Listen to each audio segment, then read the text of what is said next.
The winter of 1888 arrived like a predator across the Wyoming territory. The wind came first. It howled across the plains with a voice that sounded almost human, rattling cabin walls and stripping heat from anything foolish enough to stand exposed. Snow followed behind it, swallowing trails, fences, and entire landmarks beneath white drifts. Men disappeared in storms like these. Livestock froze where they stood. Families abandoned homesteads and vanished westward, chasing warmer horizons and better fortunes. Yet one man remained.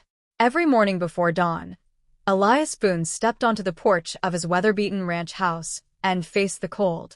For 3 winters, he followed the same routine. Wake before sunrise. Feed the horses. Check the cattle. Repair whatever the weather had broken during the night. Survive another day. Nothing more. Nothing less. And for 3 winters, without fail, a loaf of fresh bread waited on his porch. Wrapped in cloth. Still warm on some mornings. Cold on others. Always there. Elias never questioned it. Never wondered who brought it. Never searched for tracks. The bread simply became another part of life, like the sunrise or the snowfall. Something expected. Something constant. Until the morning it stopped. That morning, the storm had finally broken. The sky above the ranch stretched clear and pale blue, and sunlight reflected off miles of untouched snow. Elias opened the door with a grunt and stepped outside, then paused. The wooden crate beside the porch sat empty. No bread. No cloth wrapping. Nothing. He stared for a moment. A strange feeling settled in his chest. Not fear. Not disappointment. Something else. Something he couldn't quite name. Then he shrugged and walked toward the barn. But throughout the morning, the empty crate stayed in his thoughts. That bothered him. Very little bothered Elias Boone anymore. 5 years earlier, he had been a different man. Back then, laughter filled the ranch house. Back then, there had been Sarah. He could still remember the sound of her voice floating through the kitchen while she baked. The way she sang badly and didn't care who heard it. The way her smile seemed capable of warming the entire prairie during the coldest winters. Then came the fever. It swept through settlements like wildfire. Doctors couldn't stop it. Medicine couldn't stop it. Prayers couldn't stop it. Within 2 weeks, Sarah was gone. Their infant son followed 3 days later. The grief nearly killed him. For months, Elias wandered through life like a ghost. Friends tried to help. Neighbors offered support. The town preacher visited every week. Nothing reached him. Eventually people stopped trying. And Elias stopped caring. The ranch became his entire world. Work was easier than memories. Silence was easier than conversation. Loneliness was easier than loss. 5 years passed that way. 5 long winters. 5 empty summers. A life measured only by survival. As the afternoon faded, Elias returned to the house. The empty crate still waited on the porch. For some reason, seeing it again unsettled him even more. Inside, he opened a cupboard.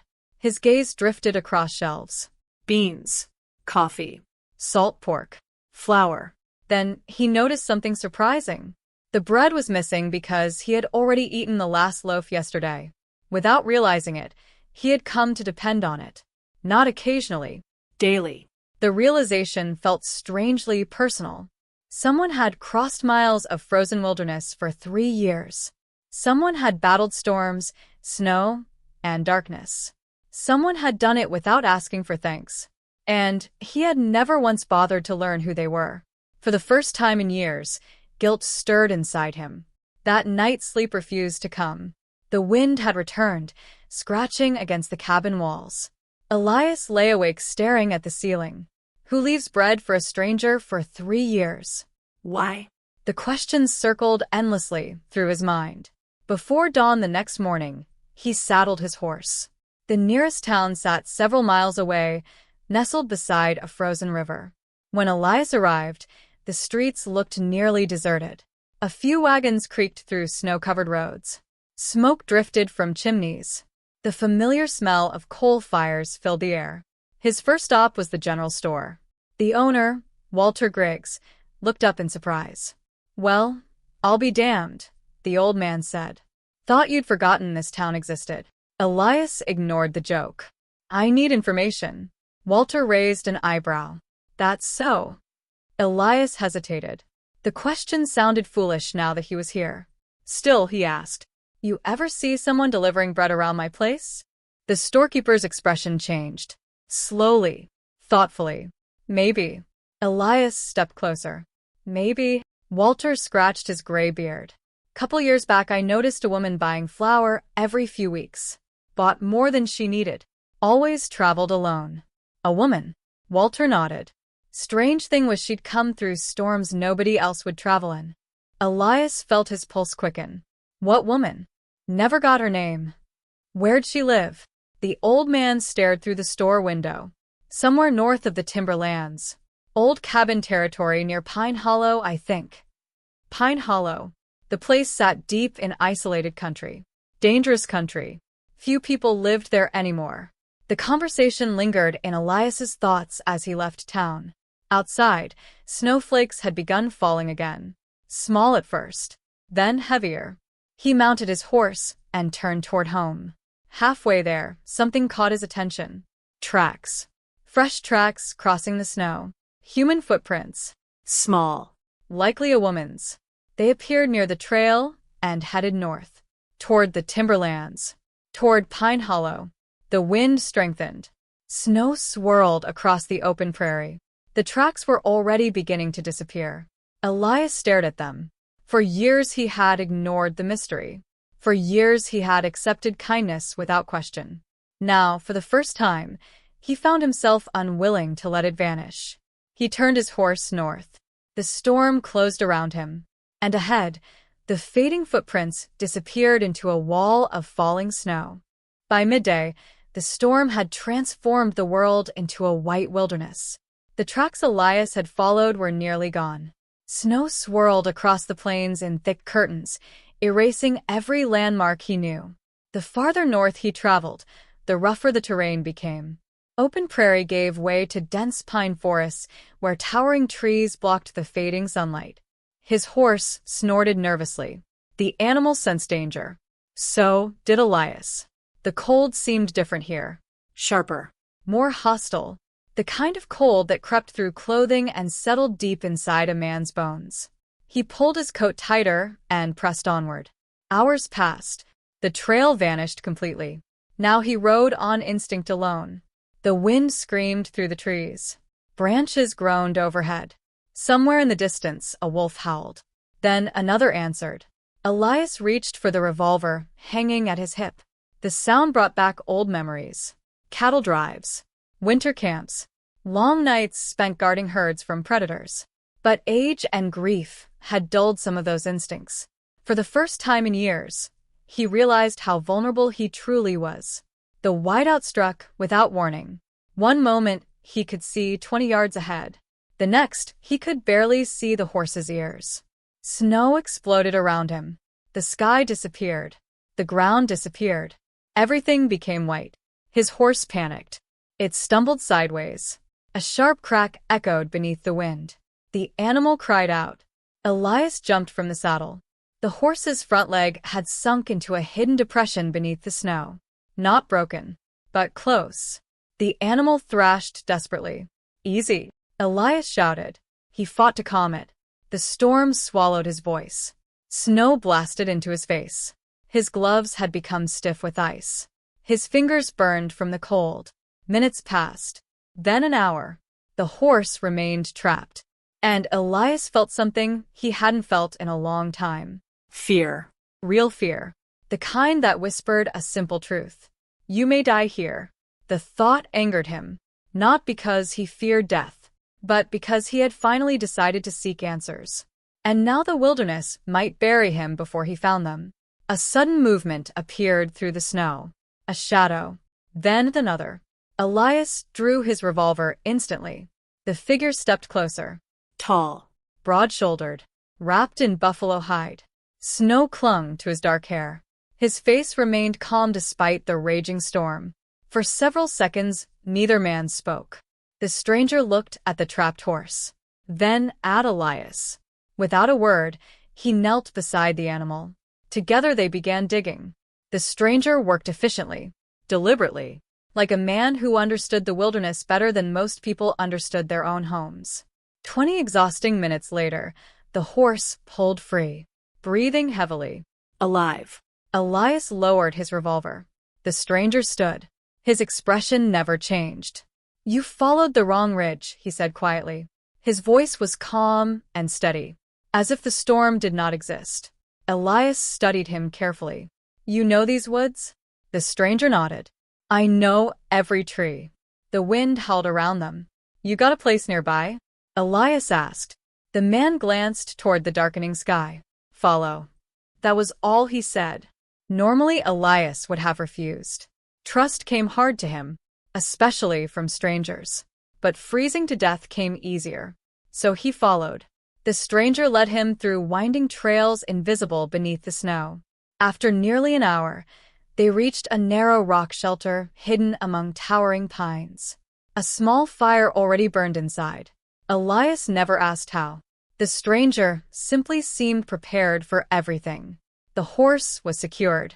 More wood was added. Soon warmth filled the shelter. For a long time neither man spoke. The fire crackled softly. Outside, the storm continued its assault. Finally, the stranger offered Elias a piece of dried venison. Elias accepted. The gesture felt strangely significant. Two men, two strangers, sharing food in the middle of nowhere. The silence between them no longer felt hostile. My name's Elias Boone, he finally said. The stranger nodded. Tall cedar.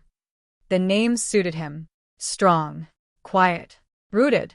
They sat in silence again. Hours passed. Then Tall Cedar spoke unexpectedly. You search for the bread woman. Elias looked up sharply. The words hit him like a gunshot. You know her?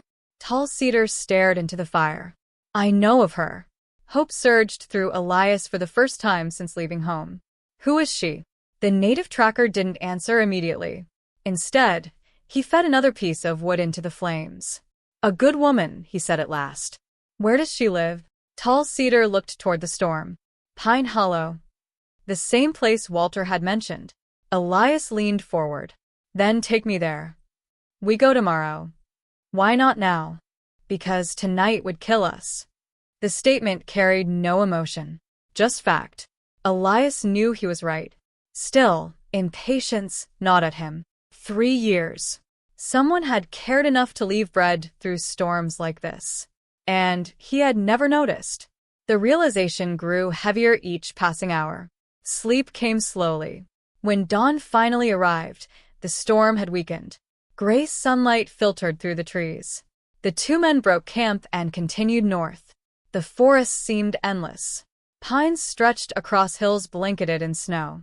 Animal tracks crossed their path. Deer, coyotes, wolves. Several times Tall Cedar paused to examine signs invisible to Elias. Each time, he altered their route slightly. By afternoon they reached a narrow valley. Smoke no longer rose from chimneys here. Most settlers had abandoned the area years ago. The few remaining cabins stood empty and broken. Finally, Tall Cedar stopped. He pointed ahead. Nestled among snow-covered pines, stood a small cabin. Simple, weathered, lonely. Elias felt his heart pounding. This is it. Tall Cedar nodded. The cabin looked abandoned. No smoke emerged from the chimney. No movement appeared behind the windows. They approached cautiously. Elias knocked. No answer. He pushed the door open. The cabin interior was surprisingly neat. A blanket lay folded beside a chair. Books rested on shelves. A lantern sat on the table. Then Elias noticed something else. Bread dough. Fresh dough. Still sitting in a wooden bowl. His pulse quickened. Someone had been here recently. Very recently. He moved deeper into the cabin. A collection of medical supplies occupied one corner. Bandages. Herbs. Medicine bottles. Beside them sat a framed photograph. A woman. Young. Kind eyes. Strong features. Tall Cedar picked up a document from the table. A schoolteacher, he said. Elias unfolded another paper.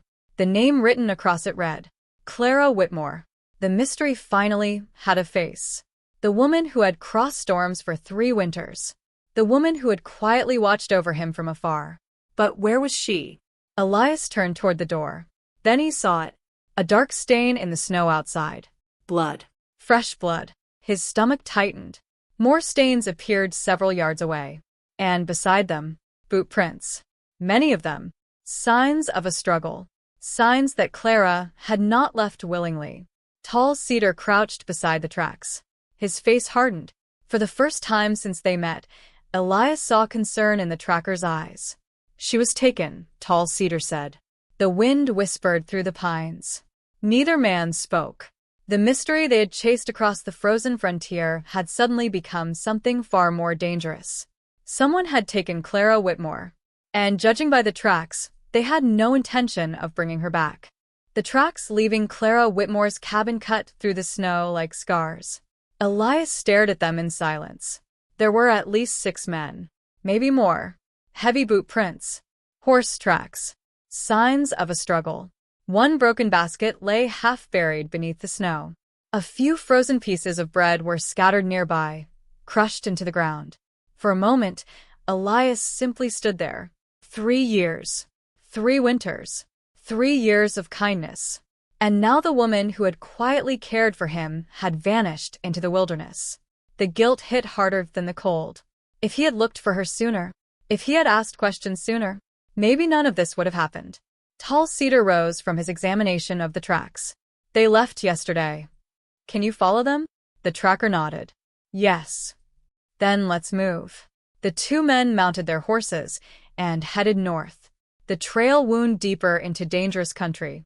The further they traveled, the more evidence they found. Abandoned homesteads, broken fences, burned-out barns. The frontier was changing. Large land speculators had begun forcing smaller settlers from their claims. Some used legal tricks. Others used violence.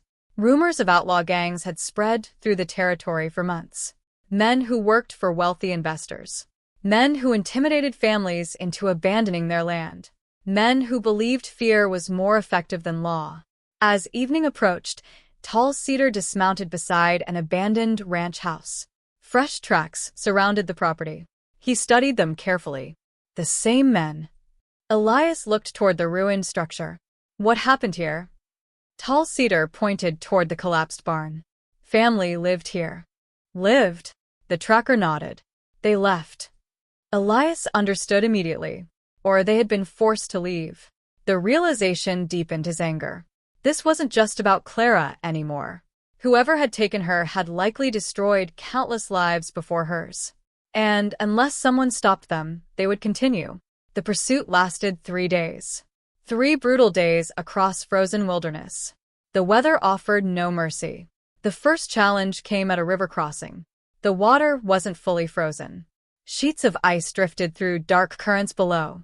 Tall Cedar examined the crossing. Dangerous. We don't have another route. The tracker nodded. I know. One at a time, they guided their horses onto the ice. The frozen surface groaned beneath every step. Cracks appeared, spiderweb patterns stretching across the river. Elias felt sweat beneath his coat despite the cold.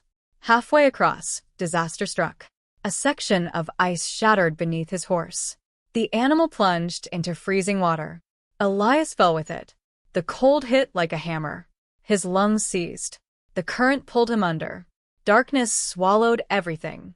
For one terrifying second, he thought of Sarah. Not as she died. As she lived. Laughing. Smiling. Standing in the sunlight outside their ranch house. Then a hand grabbed his coat. Powerful. Unyielding. Tall Cedar. The tracker dragged him towards solid ice. Together, they fought the current. Fought the freezing water. Fought death itself. Eventually, they crawled onto the riverbank. Shivering. Exhausted. Alive. That night, they built a massive fire beneath a rocky overhang. Elias sat wrapped in blankets, while steam rose from his clothes. Neither man spoke for a long time. The near-death experience lingered between them. Finally, Tall Cedar broke the silence. You almost joined your ghosts. Elias stared into the flames. I've spent years wishing I could. The words surprised even him. Tall Cedar remained silent, waiting. After several moments, Elias continued. I lost my wife. The tracker nodded. I know. My son, too. The fire crackled softly. Elias swallowed. I stopped caring after that. Tall Cedar added another log to the fire. I lost family as well. Elias looked up. The tracker rarely spoke about himself. My village was forced from our lands. Tall Cedar's voice remained calm, but pain lingered beneath every word. Some died. The silence returned. This time it felt different. Not uncomfortable, not empty. Shared. Two men carrying different grief, understanding each other without needing explanations. For the first time in years, Elias felt less alone. The next morning the hunt resumed. Snow continued falling. The trail led into a maze of canyons and rocky ridges. Tall Cedar's tracking skills became invaluable. He noticed broken branches, disturbed snow, tiny clues Elias would never have seen. Late on the fourth day, they discovered something important. Smoke. Thin gray smoke rising from distant hills. The tracker crouched immediately. His eyes narrowed. There. Elias followed his gaze. An abandoned mining settlement sat hidden within a narrow valley. Several buildings still stood. Most were collapsing, but one structure appeared occupied. Men moved between cabins. Horses filled a corral. Armed guards patrolled the perimeter. The outlaws. At last. Tall Cedar studied the camp carefully. 8 men. Elias counted. Maybe 9. The tracker nodded. One always watches from the roof. Elias felt his heartbeat quicken. After days of searching, Clara was finally close. Yet getting her out would be another challenge entirely. They spent hours observing, learning routines, watching patrol patterns, waiting for darkness. Then Elias saw her. A figure appeared briefly inside one of the cabins. A woman. Tired. Injured. But alive. Clara Whitmore. Relief flooded through him. She existed beyond the mystery now. Beyond the unanswered questions. She was real. And she needed help. As night approached, Elias and Tall Cedar moved to a hidden position overlooking the settlement.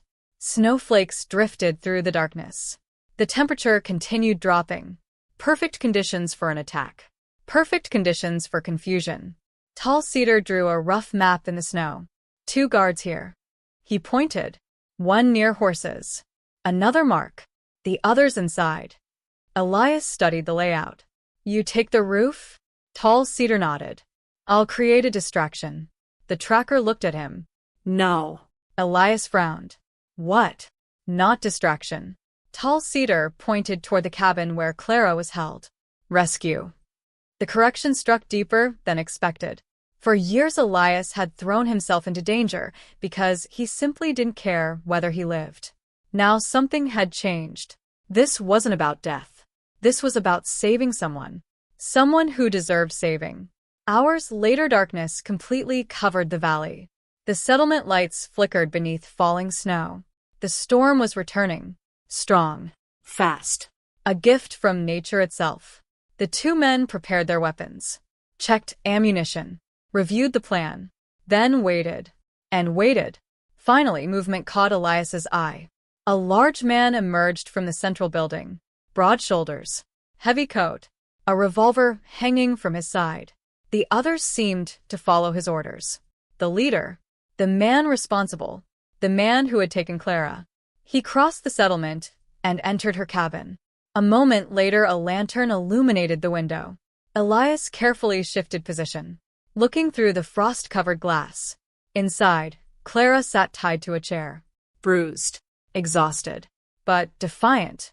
The outlaw leader stood directly beside her. And then he drew his revolver. Slowly. Deliberately. The barrel pressed against the side of her head. Elias froze. His pulse thundered. One wrong move. One mistake. And she would die. The wind howled across the valley. Snow filled the air. Beside him, Tall Cedar quietly reached for his rifle. The final confrontation had arrived. And there would be no turning back. The storm arrived like an army. Wind slammed against the abandoned mining settlement, driving snow through every crack and alleyway. Visibility dropped to almost nothing. Buildings disappeared behind curtains of white. For Elias Boone, it was exactly what they needed. The outlaws could no longer see beyond a few yards. Neither could their guards. Tall Cedar glanced toward him once. No words. No speeches. No promises. After everything they had endured together, none were necessary. Elias nodded.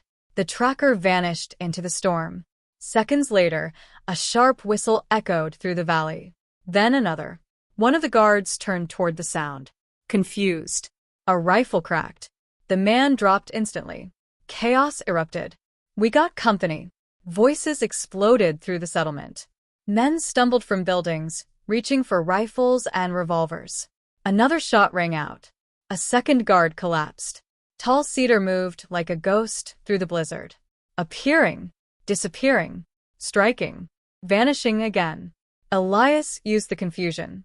Keeping low, he rushed toward Clara's cabin. Gunfire erupted behind him.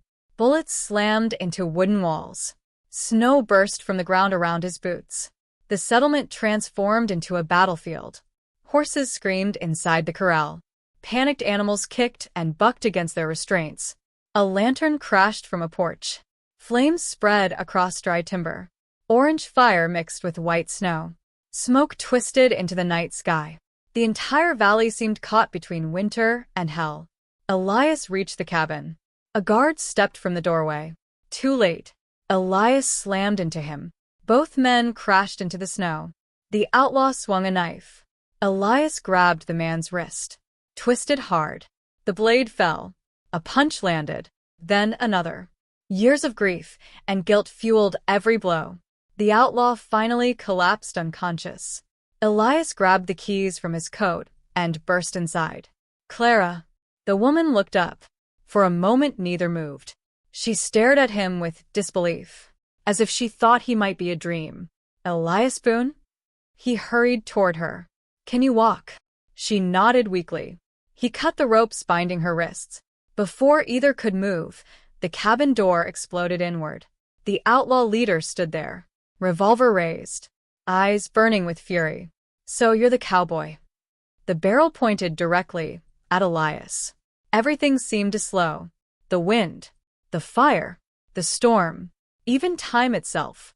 The outlaw smiled coldly. "Should have stayed on your ranch." The gun fired. Clara screamed. Elias dove sideways. The bullet shattered a lantern behind him. Glass exploded across the room. Flames spread instantly. The cabin began burning. The outlaw fired again. Missed. Elias drew his revolver. Both men shot simultaneously. The reports thundered through the cabin. Wood splintered. Smoke thickened. Fire climbed the walls. Then Clara moved.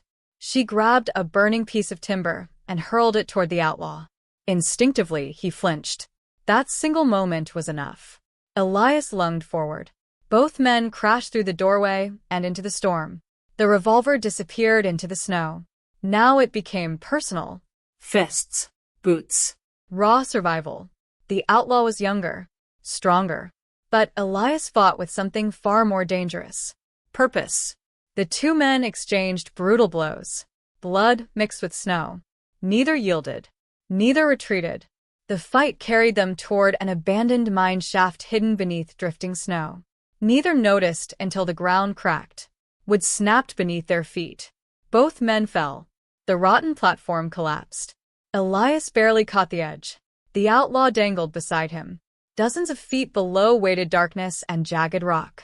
The outlaw desperately grabbed Elias's coat. For several seconds they hung suspended above death.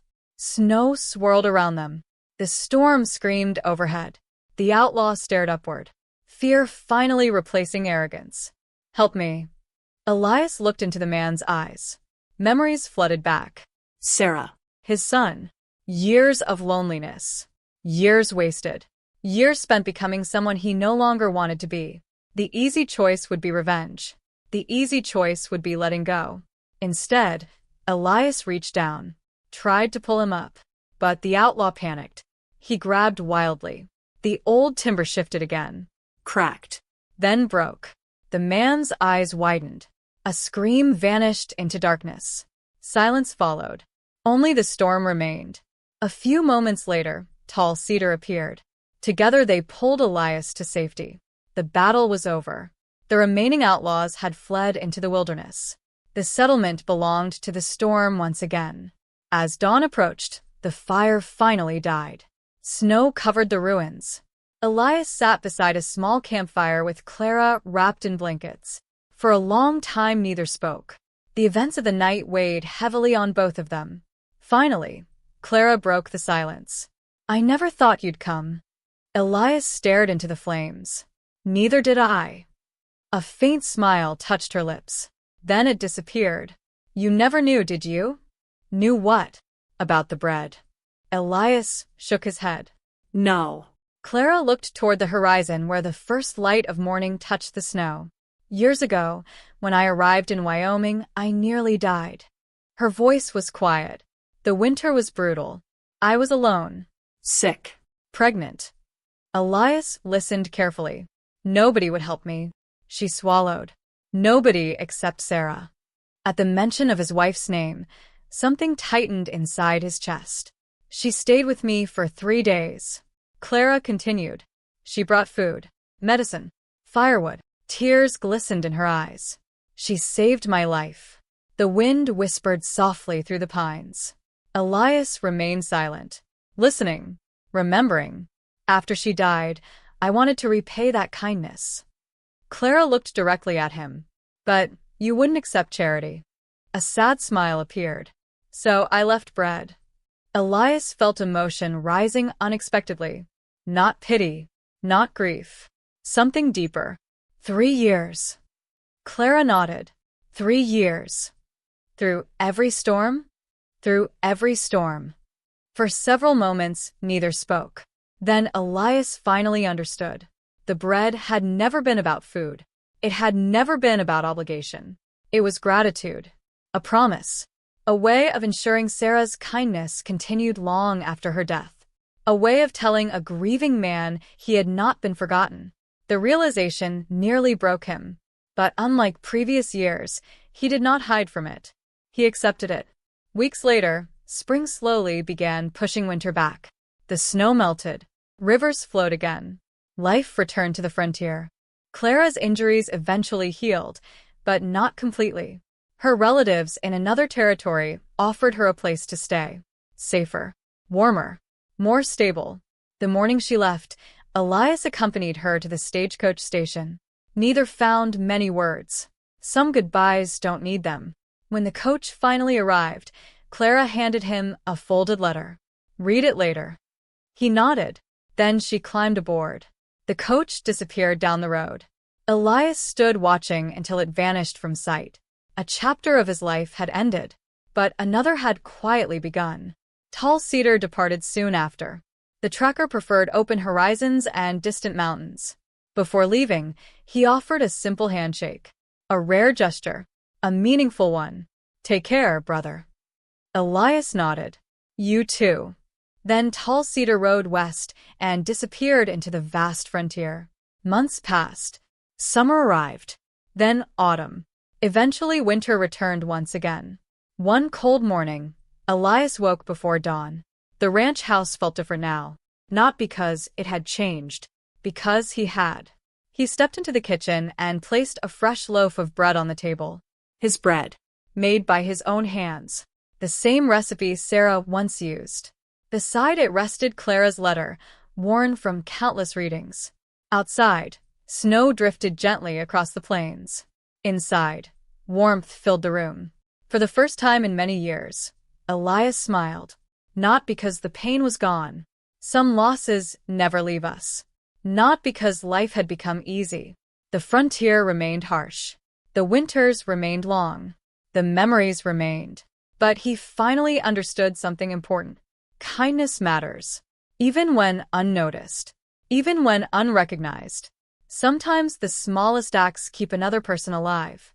And sometimes we don't realize their value until the morning they stop. If this story touched your heart, let us know in the comments. Have you ever realized someone's importance only after they were gone? Don't forget to like this video, subscribe to the channel, and turn on notifications for more unforgettable frontier stories of courage, sacrifice, and the quiet power of human kindness.